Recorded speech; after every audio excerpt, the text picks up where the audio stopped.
Hello जी, नमस्कार। बहुत बहुत स्वागत है आप सभी का शिक्षा की नगरी और शिक्षा की काशी कोटा राजस्थान से। इस यूट्यूब प्लेटफॉर्म के माध्यम से हमने यहाँ पर स्टार्ट की थी रेलवे एग्जाम्स की जो है साइंस, और साइंस का जो पहला लेक्चर है जिसको कहेंगे बेसिक फंडामेंटल या बेसिक कंसेप्ट, वो लेक्चर आपका कंप्लीट हो चुका है। वो लेक्चर आपके लिए बहुत इंपॉर्टेंट है। उसका जो रीजन है वो ये है कि वहां से आपको चीजों को, बेसिक कंसेप्ट को समझना पड़ेगा। आज हम यहाँ पर बात करेंगे हमारे इस चैप्टर की एनसीईआरटी का जो पेज नंबर सेकंड है। तो एनसीईआरटी के पेज नंबर फर्स्ट और सेकंड में कुछ एक्टिविटी दे रखी है आपको, और कुछ एग्जांपल्स यहाँ पर दे रखे हैं कि किस तरीके से क्वेश्चन आपके एग्जाम में पूछे जा सकते हैं। चलिए, सबसे पहले जहां से हमने छोड़ा था वहां से हम स्टार्ट करेंगे कि क्या होगा जब हम यहाँ पर मैग्नीशियम की क्रिया हम किससे करवाएंगे, ऑक्सीजन से। तो जो आपके पास प्रोडक्ट बना मैग्नीशियम ऑक्साइड, यहाँ तक हम पहले बात कर चुके हैं। इसकी जो बेसिक चीज मैं आपको बताता हूँ वो ये है कि यहाँ पर अगर हम बात करें तो जो मैग्नीशियम है सॉलिड सॉलिड यानी ठोस फॉर्म में, ये गैस में, और ये क्या है, सॉलिड फॉर्म में। तो मोस्टली जो चीज आप यानी किसी भी रासायनिक अभिक्रिया को देखोगे तो रासायनिक अभिक्रिया और रासायनिक समीकरण जब हम लिखते हैं उसकी, सबसे पहले रासायनिक अभिक्रिया जब हम लिखते हैं तो उसको प्रतीक चिन्हों के माध्यम से। मैंने कल आपसे एक क्वेश्चन पूछा था कि मैंने जो जो बोर्ड पे लिखा है, यानी जो magnesium plus oxygen plus magnesium oxide बना इसको, तो यहाँ पर क्या होगा कि जैसे इसको हम प्रतीक चिन्हों के माध्यम से, जो आपके पास अभिकारक है, ये आपके पास अभिकारक है और ये आपके पास क्या है, उत्पाद। यानी अभिकारक और उत्पाद को ये सभी जो परमाणु हैं इनको हम प्रतीक चिन्हों के माध्यम से प्रदर्शित करते हैं, या फिर रासायनिक ढांचा एक बनाते हैं, उसे हम क्या कहते हैं, एक रासायनिक समीकरण लिखते हैं। क्या करते हैं, उसको हम रासायनिक समीकरण कहते हैं या रासायनिक समीकरण के रूप में उसको लिखते हैं। चलिए, यहाँ तक बात हो चुकी थी। इसका एक क्वेश्चन था जो एडवांस लेवल में आपको बता चुका हूँ मैं, ठीक है, फिर भी आज बता देते हैं। क्वेश्चन क्या था कि मैग्नीशियम जो ऑक्साइड आपके पास है, ठीक है, इसकी क्रिया हम किससे करवाएंगे, जल से, यानी H2O से। जैसे इसकी जल से क्रिया करवाएंगे तो आपको जो प्रोडक्ट मिलेगा वो होगा आपका मैग्नीशियम हाइड्रोक्साइड। क्या मिलेगा आपको, मैग्नीशियम हाइड्रोक्साइड। अब जैसे मैग्नीशियम हाइड्रोक्साइड यहाँ पर बनता है तो इसका नाम, एक इसका नाम हमें पूछना है सबसे पहले। एक जो चैप्टर हम पढ़ रहे हैं ना, रासायनिक अभिक्रिया एवं समीकरण, तो रासायनिक अभिक्रिया को समीकरण यानी रासायनिक अभिक्रिया के प्रकार, टाइप ऑफ रिएक्शन जब हम पढ़ेंगे तब वहां पर बताएंगे। लेकिन ये जो रिएक्शन है ये क्या है, एक्सोथर्मिक। कौन सी रिएक्शन ये है, एक्सोथर्मिक रिएक्शन है आपके लिए। प्लस ये जो मैग्नीशियम हाइड्रोक्साइड बना इसका नाम क्या है, तो इसका नाम है आपका मिल्क ऑफ मैग्नीशिया। क्या लिखेंगे इसको, मिल्क ऑफ मैग्नीशिया, इसको हम यहाँ पर लिख देंगे। मिल्क ऑफ मैग्नीशिया के नाम से इसको हम जानते हैं। दूसरा, इसका यूज आप कहाँ करते हो, तो इसका यूज जो है वो आपको जब कभी एसिडिटी होती है तो एसिडिटी के दौरान जो हमारा पेट है, ठीक है, उसके अंदर किसकी मात्रा बढ़ती है, अम्ल यानी एसिड की मात्रा क्या होती है, बढ़ जाती है। तो उस एसिड की मात्रा को बैलेंस करने के लिए हम क्या काम में लेते हैं, मिल्क ऑफ मैग्नीशिया को काम में लेते हैं। ये होगी बात यहाँ इस क्वेश्चन की। अगला इस क्वेश्चन के ऊपर हम चले कि मिल्क ऑफ मैग्नीशिया, ये हो गया कौन सी रिएक्शन है, एक्सोथर्मिक। मिल्क ऑफ मैग्नीशिया को हम क्या काम में लेते हैं, यूज इसका, तो एसिडिटी, एसिडिटी जैसे होती है तो अम्ल यानी एसिड की मात्रा हमारे पेट में जैसे अम्ल की मात्रा बढ़ती है उसको कम करने के लिए, उसको उदासीन, उनको न्यूट्रलाइज करने के लिए हम क्या लेते हैं, मिल्क ऑफ मैग्नीशिया। एक दूसरा फॉर्मेट जो इस क्वेश्चन को आपसे पूछा जा सकता है वो फॉर्मेट भी मैं आपको बता देता हूँ क्या फॉर्मेट रहने वाला है, ठीक है। एक तो हो गया जिसमें आपको डायरेक्ट क्वेश्चन देंगे, ठीक है, यानी ये क्वेश्चन आपको डायरेक्ट देंगे। एक जो अगर आपको थोड़ा सा हल्का सा अगर घुमा दिया तो उसकी भी हम बात करते हैं।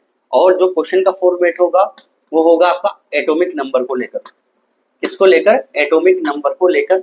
और एटॉमिक नंबर का मतलब हम क्या कहेंगे, परमाणु क्रमांक। इसको लेकर परमाणु क्रमांक। अगर आपको डायरेक्ट यूज, ये तो हो गया इसका प्रत्यक्ष तरीका, ठीक है।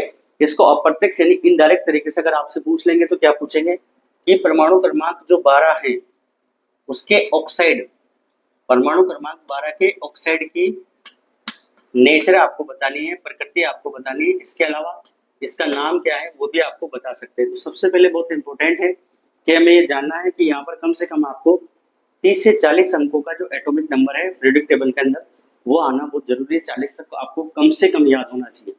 तो आपको पता है कि एटॉमिक नंबर जो 12 है वो किसका होता है, तो किसका होता है, वो मैग्नीशियम का। किसका होता है, मैग्नीशियम का। तो इनडायरेक्टली इन्होंने पूछ लिया कि मैग्नीशियम ऑक्साइड जो है उसकी नेचर आपको बतानी है, उसके नेचर, या फिर उसको ऐसे बता सकते हैं कि उसका प्रोडक्ट जो है वो क्या बनेगा, ये आप जरूर ध्यान रखिए। चलिए, आज के इस इंपोर्टेंट क्वेश्चन यानी फर्स्ट एडवांस लेवल में हमने इसकी बात कर ली। अगले क्वेश्चन की तरफ हम चलते हैं और अगला क्वेश्चन जो है आपका, अगर इसको हम इस तरीके से देखें तो ये आपकी ठीक है, एक्टिविटी फर्स्ट कंप्लीट हो गई है। कौन सी एक्टिविटी है ये? Activity first. ठीक है, चलिए अब हम एक्टिविटी सेकंड की बात करते हैं और एक्टिविटी जो आपकी सेकंड है उसकी भी हम बात कर लेते हैं, जो आपके एनसीईआरटी में पेज नंबर फर्स्ट और सेकंड की जो एनसीईआरटी है उसकी डिस्कस कर रहे हैं।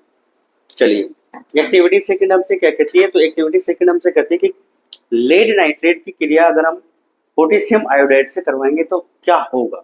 ये बहुत इंपॉर्टेंट क्वेश्चन है जो आपके रेलवे एग्जाम्स के अंदर आपसे पूछा जा सकता है। चलिए लिखते हैं लेड नाइट्रेट। अब लेड को हम किससे लिखते हैं? पीबी से।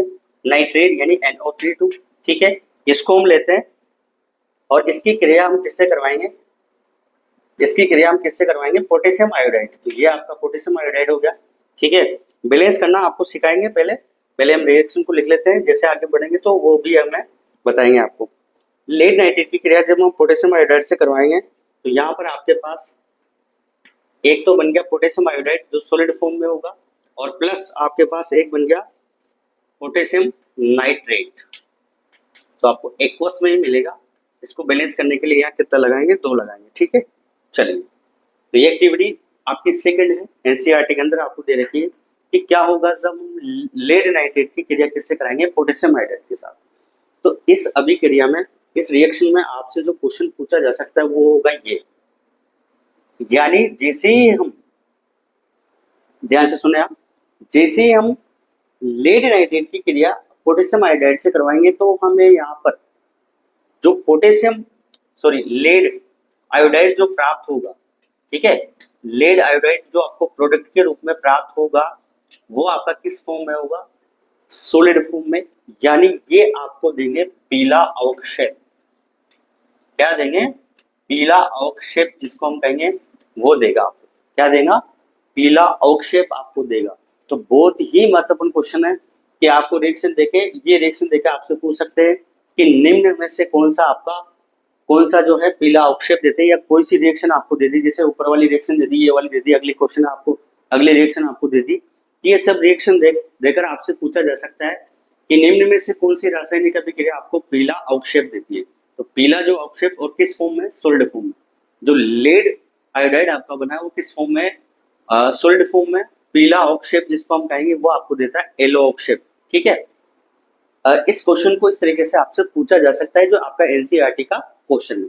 तो लैंग्वेज में अगर क्वेश्चन को देंगे तो आप इसको ध्यान रखिए कि लेड नाइट्रेट की क्रिया जैसे ही पोटेशियम आयोडाइड से कराएंगे तो आपको एक लेड आयोडाइड के रूप में आपको एक पीला अवक्षेप प्राप्त होगा, जो किस फॉर्म में होगा? सॉलिड फॉर्म में होगा। तो ये 2 बहुत महत्वपूर्ण क्वेश्चन है जो आपके एग्जाम की दृष्टि से बहुत इंपॉर्टेंट है। अगली एक्टिविटी की तरफ हम चलते हैं और अगली जो एक्टिविटी है आपकी वो आपसे क्या कहते हैं कि आप क्या लोगे? दानेदार जिंक, यानी ये जिंक ले लिया आपने। जिंक की क्रिया हम किससे करवाएंगे? हाइड्रोक्लोरिक अम्ल यानी HCl, या फिर H2SO4 यानी सांद्र सल्फ्यूरिक अम्ल जिसको हम कहेंगे, उससे भी हम करवा सकते हैं। तो यहाँ पर HCl हम ले सकते हैं, या फिर हम क्या ले सकते हैं? H2SO4 भी ले सकते हैं। ठीक है, जैसे ही जिंक की क्रिया हम HCl से करवाएंगे तो आपके पास क्या बनेगा? जिंक क्लोराइड बनेगा, और जिंक क्लोराइड के साथ साथ एक गैस उत्पन्न होगी, और वो क्या होगी? आपकी हाइड्रोजन गैस। कौन सी गैस होगी? Hydrogen gas. तो आपसे क्वेश्चन पूछ सकते हैं कि जिंक के साथ HCl या H2SO4 की क्रिया जब हम करवाते हैं तो कौन सी गैस आपको प्राप्त होती है? तो कौन सी गैस है? Hydrogen gas. और इसको हम बोलते हैं पॉप टेस्ट।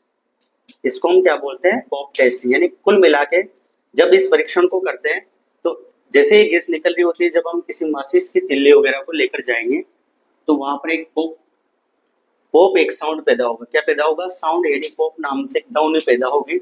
इसलिए इसको हम क्या बोलते हैं? Pop test. क्या बोलते हैं? Pop test. तो डायरेक्ट आपसे क्वेश्चन पूछा जाता है कि पॉप टेस्ट जो होता है वो किसके लिए होता है? तो किसके लिए? कौन सी गैस के लिए? हाइड्रोजन गैस के लिए। जिंक के साथ आप HCl H2SO4 को मिलाएंगे तो आपके पास यहाँ पर कौन सी गैस उत्पन्न होगी? हाइड्रोजन गैस उत्पन्न होगी। इसको हम कहेंगे पॉप टेस्ट। क्या कहेंगे? Pop test. तो 3 इंपोर्टेंट क्वेश्चन आपके जो आपके एग्जाम के लिए बहुत इंपॉर्टेंट है वो मैंने आपको बता दिए हैं। मैग्नीशियम हाइड्रोक्साइड का एडवांस क्वेश्चन आपको एटॉमिक नंबर के अकॉर्डिंग यानी परमाणु क्रमांक के अनुसार मैंने बता दिया। सेकंड एक्टिविटी लेड नाइट्रेट वाली, ये भी मैंने आपको बता दी। इसमें मोस्टली जो चीज आपको याद रखनी है वो ये रखनी है कि लेड आयोडाइड जो है पीला अवक्षेप और किस फॉर्म में? सॉलिड में। और एक्टिविटी 1.3 में हमने बताया कि जिनकी क्रिया जैसे हम HCl या H2SO4 से कराते हैं तो कौन सी गैस उत्पन्न होती है, हाइड्रोजन, और इसको हम क्या बोलते हैं, पॉप टेस्ट। यानी ये पॉप नाम की ध्वनि या साउंड क्या करती है, पैदा करते हैं, इसलिए इसको हम क्या करते हैं, पॉप टेस्ट।